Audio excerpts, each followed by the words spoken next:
What's up? Welcome back to my channel. It's Caleb with Sealand Visuals, and today we're just going to be talking about the FX30 and whether or not you should buy it in 2024. So yeah, let's just go ahead and get into it. All right, first things first, who is this camera for? I think this camera could literally be for anybody. It's going to be great for a beginner, an intermediate, or an advanced shooter, and any type of videography genre. Shoot, you could probably even take some photos with it, which I've done before. But yeah, for a beginner, it's coming in at a really nice price point, and it really gets you into the Sony ecosystem. Yes, it's crop sensor, but that means that you get access to a lot cheaper glass, which a beginner might be interested in. And then for those intermediate and advanced shooters, it really pairs well with the higher level Sony cameras, such as the FX3, the FX6. It'd be a great B cam for those cameras. So yeah, honestly, it fits any of those type of shooters, and then it also goes into a lot of different categories. I couldn't really think of any category that it would not be a great video camera in. The only one that it might struggle in would be vlogging. If you were interested in a vlogging camera, I think the ZVE1 might be a better camera for you, since one, it's not crop, and two, it's just kind of made for vlogging. That's how Sony markets it. But this camera would still be good if you wanted kind of an all-around camera and you wanted something you could vlog with. This camera has no overheating issues. I know that the ZVE1 has struggled with a little bit of overheating in those higher frame rates. I don't know why you'd be shooting in higher frame rates and vlogging, but either way, I think this camera has slightly more versatility than the ZVE1. But yes, it fits all of those shooter categories and then all of those content categories. So yeah, it's pretty much a camera for anybody. So another reason why I love this camera is going to be its price point. This camera cost me $1,600 before tax. It usually costs $1,800 before tax, and that's an absolute steal. That is without the XLR top handle, but I don't really think you need it unless you're using XLR audio on like a production. So save your money. I got mine on sale at $1,600. It was $200 off on B&H. And yeah, I think that was an amazing price. I think for what you're getting with this camera, that price is absolutely amazing.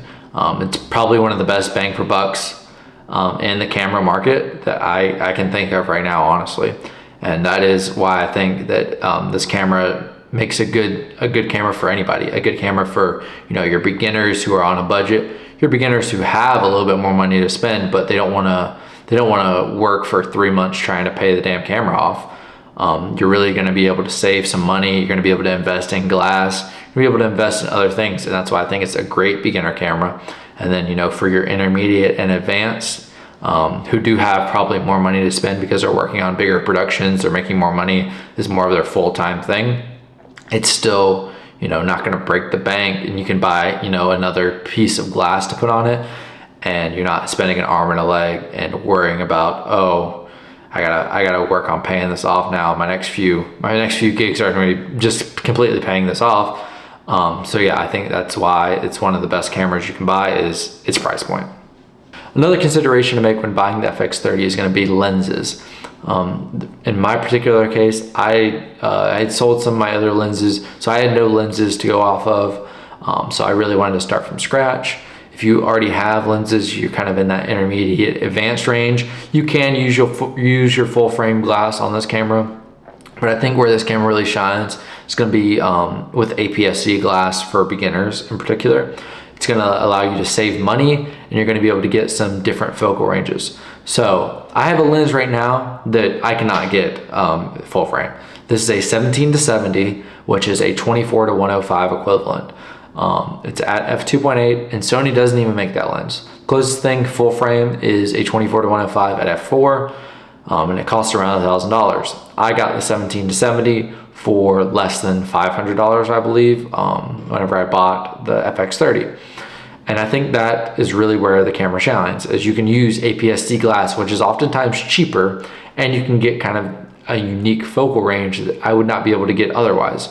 They also offer primes. Sirui makes some really good primes. You're really good in low light, and overall just great looking glass.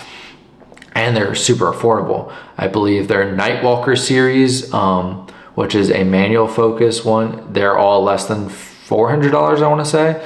And they have like the standard 35, 50, and 85.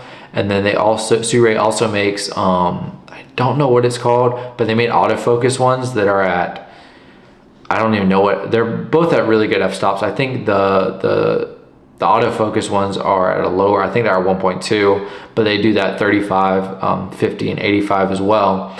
And you know, those lenses are also really cheap and affordable. And that's really where the lens selection for the FX30 shines. And, you know, if you're somebody who's, you know, just buying your first camera, you don't have any lenses, you're kind of wanting to invest in the Sony system, you know, being able to buy that cheaper glass, being able to build out a, you know, you could buy a whole prime kit for around $1,000, which isn't really possible full frame wise. You can get it, but I don't know if the quality or the f-stops would be equivalent. But in all honesty, I think that's one of the reasons why the FX30 has stood out, is because you're able to get, you know, that good quality glass for cheaper. Overall, the FX30 has a solid workflow. If you're shooting XAVC-S or HS or whatever codec, I don't really think it makes a difference. You can do more research on that, but it has all the main Sony codecs. You're able to shoot in 24, 30, 60, and 120. So as far as that workflow goes, you know, you're able to shoot in all the main frame rates. So that's not really anything you have to worry about. You don't have to worry about an additional crop from 24 to 60 like you do on the A7 IV, because the A7 IV, it is a full frame camera at 24 and 30, but then once you jump up to that higher frame rate at 60, you have a crop in, and then it's basically an equivalent to the FX30. And then you also have to make more lens considerations whenever you're worrying about that crop in. You know, you might not be able to use the same lens, or if you're shooting on a prime, you know, you have to figure that out. The FX30, it's standard across the board. You know, it has just that 1.5 crop from 24, 30, and 60. It does have a slight crop in on 120, but I would not recommend using the 120 because it does crop in significantly, and then it's just going to be a noisier image, at least from what I've seen. I've never really tested it out, but you can search more on YouTube and see where people are talking about the noise and the extra crop in. So yeah, I think that's another great pro for it as far as the workflow goes. I mean, you're not really gonna have any difference from other Sony files. I haven't had any difficulty color grading. If you're shooting an S-Log3 10-bit, yada yada yada, it's going to be the same across the board with other Sony cameras. If you're a beginner and you're trying to learn that workflow, it's extremely easy to learn. There's plenty of resources online talking about S-Log3 10-bit, how to color grade the S-Log3 image, and you can easily find that there. I'm going to hopefully add some more stuff on my page about color grading, kind of intros to color grading. So it depends on when you're watching this video, you know, go check out my channel, see if I've uploaded any of those. But it's a really easy workflow to learn, and it's a really easy workflow to incorporate if you're shooting on other Sony cameras. They all go together pretty well. Now, I've pretty much been praising this camera the whole video, but there are some considerations to make that are not so positive. That's going to be low light. So this camera does only have a base ISO of 800 and 2500. That is less than all the other Sony cameras that are kind of in the same price range or above that price range. So the ZV-E1, which I believe is around the same price, is going to have dual base ISOs of, I believe, 800 and 12,800. It's the same with the FX3, the FX6, the A7S3. They all have that higher second base ISO at 12,800, and you get a really good clean image at that. So it really helps in low light. For the A7 IV, you get a second base ISO at 3,200, and that's still higher than 2,500. And it can help sometimes to be able to just bump up that ISO just a little bit more and get that cleaner image. But I will say, I don't necessarily think that the low light is terrible. I've shot in some pretty bad places as far as lighting goes. Gyms don't typically have the best lighting. Football fields don't typically have the best lighting, especially some of the ones I've shot at. So I can speak from experience saying that 2,500 is not the end of the world. It's not great, it's not perfect. You are gonna have a little bit of noise sometimes, and you know, you're gonna have to clean that up in post, or you're just gonna have to leave it in and deal with it. But I don't really think it's the end of the world like some people make it out to be. 12,800 would be ideal in a perfect world, but you know, there's a reason why those cameras are more expensive, is because they have better low light. For what you're getting, the price at $1,800 or $1,600, or you know, if you buy the XLR, it's going to be $2,200. For what you're paying, you're getting good quality low light. It's not the end of the world to be shooting at 2,500. I've done it plenty of times, and you know, I think you could probably figure out a way around it, especially if you're shooting in a controlled lighting scenario. Then you don't even really need this higher base ISO. You can shoot at 800 and just light properly. If you don't have control over your lighting, you know, you're shooting running gun, you're gonna have to make those considerations on when to shoot, what angles to shoot from, and how to shoot. Maybe you're gonna have to bump down your frame rate. Maybe you're not gonna be able to shoot in slow motion.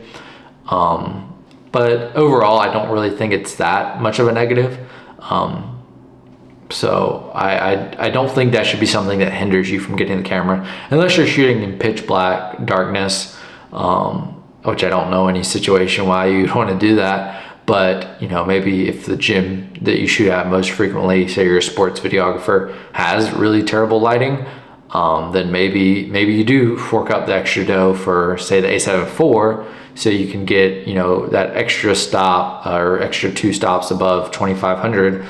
But overall, I think it's a consideration to make, but I don't think it's the end of the world, especially if you're wanting to save the most amount of money. You're wanting to get the most bang for buck when it comes to the camera. I think that, you know, just go with the FX30. You know, worst case scenario is you get in a situation and you can't use it, and then it's okay, now I know I can't go here, and now I know I can't shoot here. But you know, I think overall it's negligible whenever you think about all the pros that this camera has.